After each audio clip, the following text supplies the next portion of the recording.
Как часто нам приходится общаться с разными людьми? Подсчитано. В день мы разговариваем более чем с 30 мужчинами и женщинами, с коллегами, друзьями, родственниками или вторыми половинками. На что в первую очередь при этом общении вы обращаете внимание? На слова людей, верно? А вы точно уверены, что они вас не обманывают? Недавно Казань посетила всемирная легенда невербального общения, которая на протяжении 30 лет учит людей понимать друг друга без слов. Приезда Алан Пиза, австрийского писателя, автора 14 бестселлеров, которые изданы в более чем 100 странах мира, ждали многие. Кто же откажется понимать своего собеседника только лишь по его жестам? Как читать человека как открытую книгу и находить контакт с любым собеседником?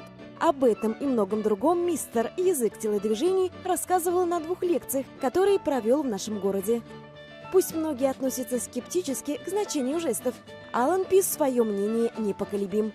Только те, кто умеет читать язык телодвижений, покоряет этот мир. Я занимался бизнесом продаж и маркетинга, и очень часто мне приходилось общаться с людьми, и мне надо было определить по человеку, скажет ли он «да» мне или нет. Потому что, как известно, около 60 до 70% всей информации мы получаем через движение тела. Если вы действительно достигнете в этом хороших результатов, вот в том, что вы будете уметь читать жесты, вы достигнете гораздо большего, чем если вы будете это игнорировать. Язык телодвижений – это внешнее отражение эмоционального состояния человека. Жестами, осознанно или нет, пользуются все люди, независимо от пола, возраста и профессии. Своя излюбленная жестикуляция есть даже у политиков, которые часто выступают на публике и не всегда говорят то, что на самом деле думают. Вот, к примеру, уже несколько исторических жестов. Большой палец руки соединяется с указательным. Все отлично, дела идут замечательно.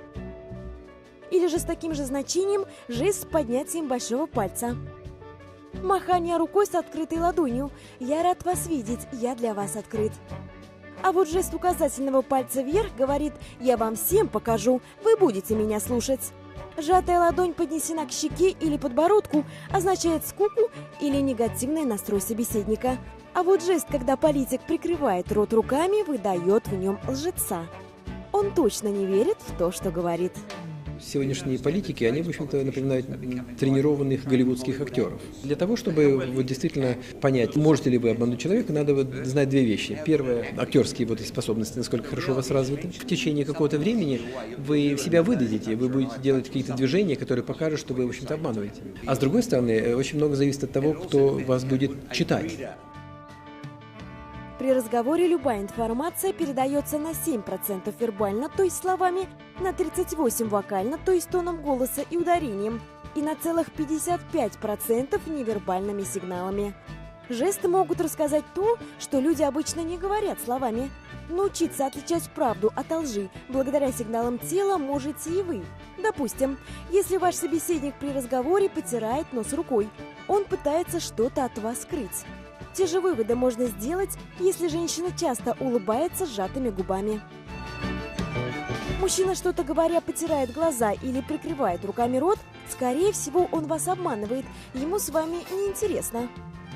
Когда же собеседник ставит между вами любой предмет, например, чашку, он от вас просто закрывается, ему некомфортно. Судорожно оттягивает воротник, точно врет, причем боится, что собеседник об этом догадается.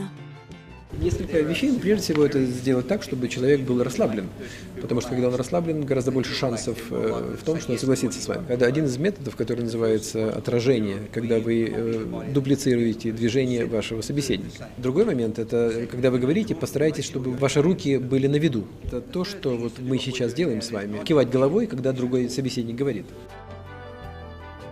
Помните, всегда нужно оставлять вариант, что у вашего собеседника действительно просто зачесался нос или галстук мешает дышать. И даже если вы распознали в человеке лжеца, не торопитесь его тут же в этом обвинять. Ложь порой бывает во благо. Но если вы хотите, чтобы вам всегда говорили только правду, научитесь для начала сами быть открытыми с людьми.